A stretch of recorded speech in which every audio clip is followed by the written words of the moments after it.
Good morning, student. Today we are learning question number 5.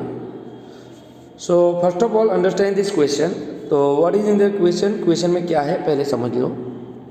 The points P, Q, R, S, T, U, A and B on the number line are such that TR is equal to RS is equal to SU.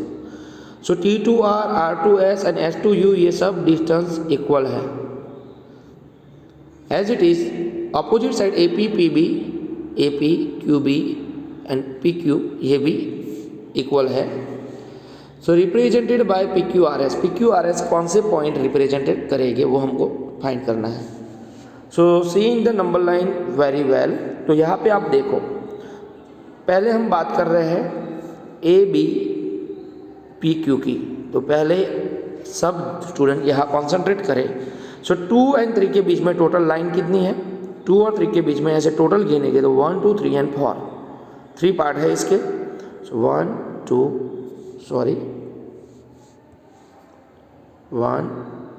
And 3 part है.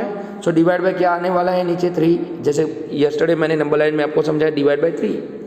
So total part आपको यहाँ से लेने हैं, यहाँ से total part ले. 3 part है तो सब में 3 पार्ट आएंगे. 1 2 एंड 3 4 5 6 7 8 9 1 2 3 4 5 6 7 8 9. तो यहाँ से आपको काउंट करना है. जैसे कि समझो मुझे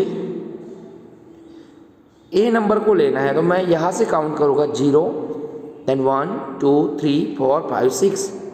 ए जो है कौन से नंबर पे आएगा? ए इज इन ऑन 6 तो 6/3 आएगा. देखो दिस 1 2 3 4 5 एंड 6.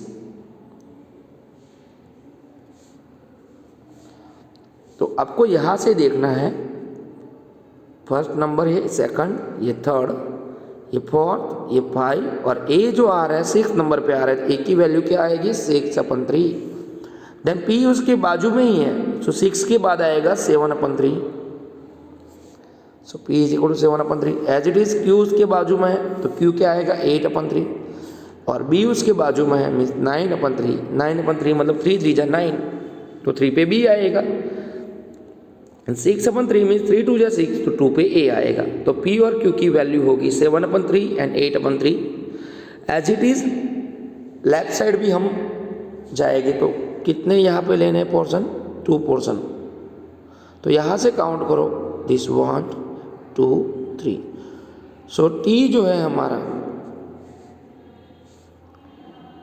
ये 1 तो 1/3, ये बाजू वाला 2/3 माइनस 2/3.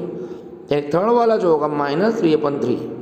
सो टी जो होगा हमारा क्या होगा? -3/3.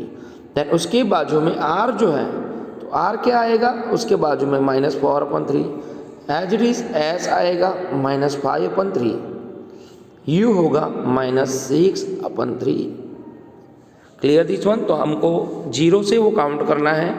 सो टी होगा -3/3. फिर 1 by 1 जाएंगे. R -4/3, S -5/3 and U is equal -6/3 हमको मिलेंगे.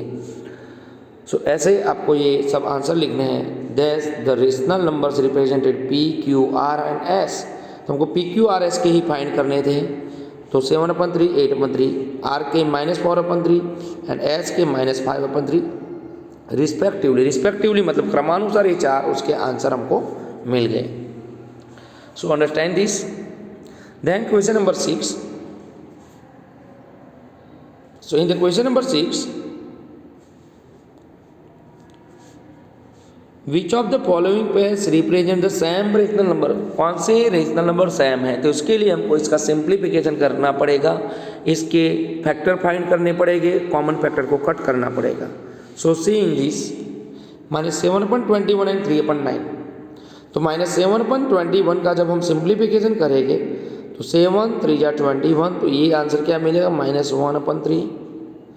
एज इट इज 3/9 का जब सिंप्लीफिकेशन करेंगे तो 3 3 9 ये हमको मिलेगा 1/3. So 1/3 and -1/3 is not equal to each other. So यहाँ पे लिखा -1/3 -7/21 मतलब 7 3 -1/3 and 3 3 1/3. Both integer are not equal to each other. Therefore answer B is not equal to each other. तो -7/21 is not equal to 3/9. ये direct भी आप सोच सकते हो, यहाँ से भी आप सोच सकते हो भाई एक माइनस वाला है और एक प्लस वाला है तो दोनों कभी इक्वल नहीं होंगे। सो फर्स्ट का आंसर सबको पता चल गया होगा। As it is we are going in a second.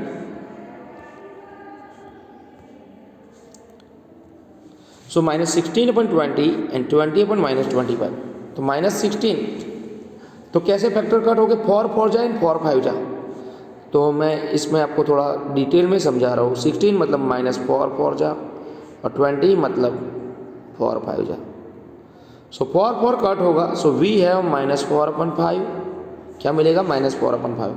As it 20/25 में भी लेंगे तो 20 के फैक्टर हो गए 5 जा और 25 के 5 जा। 5 कट होगा तो अगेन इसमें भी क्या मिलेगा, -4/5। मतलब बोथ आंसर आर सिमिलर। तो जब इसका सिंपलेस्ट फॉर्म हम फाइंड करेंगे, उसके फैक्टर निकाल के कॉमन फैक्टर को कट करेंगे तो दोनों का आंसर -4/5 इक्वल आएगा। Therefore both integer are similar. तो इसमें हमको लिखना है दोनों जो फ्रैक्शन है सिमिलर है। As it is in a third question -2/-3 and 2/3। तो फर्स्ट में दोनों माइनस कट हो जाएंगे। सो वी ऑब्टेन 2/3 और सेकंड तो 2/3 है ही है। So 2/3 is equal to 2/3। Therefore both integer are similar. Therefore -2/3 is equal to 2/3। दोनों का आंसर सेम ही होगा, दोनों फ्रैक्शन इक्वल हो गए। Understand. As it is in question number 4 -3/5 इसको एज इट इज रखेंगे और -12/20 के फैक्टर हम रफ में निकाले -4 जा एंड 20 मीन्स 4 जा। सो 4 इज कट तो ऊपर क्या बचा -3 तो -3 और डिनोमिनेटर में बचा 5 तो -3/5 इसमें भी मिलेगा। So both are similar. Therefore both fraction are equal. तो क्वेश्चन जो है दोनों इक्वल है। एज इट इज आपको सब क्वेश्चन में ये लेना है। 5th में भी देखो तो 8/-5 एज इट इज रखा हमने और 24 के फैक्टर निकाले -8 3 जा एंड 5 3 जा। सो 3 कट होगा। सो इसमें भी आंसर आया -8/5। So both fraction are similar. Therefore our question is also similar. तो ये हमारा आंसर आ जाएगा। क्वेश्चन नंबर 6 में 1/3 एंड -1/9। तो इसमें तो सीधा ही दिख रहा है कि दोनों इंटीजर अनइक्वल है क्योंकि कोई कॉमन फैक्टर है ही नहीं। सो ये प्लस है एंड ये माइनस है तो दोनों इक्वल है ही नहीं। पहली ही दृष्टि से ये हमको दिखते नहीं है इक्वल। तो सीधा ही इसमें आप आंसर लिख सकते हो ये वाला direct. So 1/3 is not equal to -1/9 क्योंकि वन फ्रैक्शन माइनस है और वन फ्रैक्शन जो है प्लस है। सो सीधा इसमें आंसर आप ये डायरेक्ट लिख सकते हो। Is it clear. तो ये क्वेश्चन में आपको अच्छे से पता चल गया होगा। देन नंबर 7 इन 7 तो 7 में देखो -5/-9 दोनों माइनस कट हो जाएंगे तो 5/9 मिलेगा। बट राइट साइड पे एक माइनस है तो -5/9 है ये -5/9 है। तो both fraction are not similar. तो लिखा हुआ है 5/9 is not equal to 5/-9। Therefore ये जो भी क्वेश्चन है is not equal to another fraction. Therefore -5/-9 is not equal to 5/-9। क्यों, क्योंकि माइनस कट हो जाने के बाद ये लेफ्ट साइड वाला प्लस हो गया और राइट साइड तो माइनस ही है। सो प्लस वाला जो फ्रैक्शन है माइनस वाले फ्रैक्शन के इक्वल टू कभी नहीं होता है। तो ये 7 तक मैंने आपको अच्छे से समझाया। Now we are going in question number 7। तो rewrite the following rational numbers in the simplest form.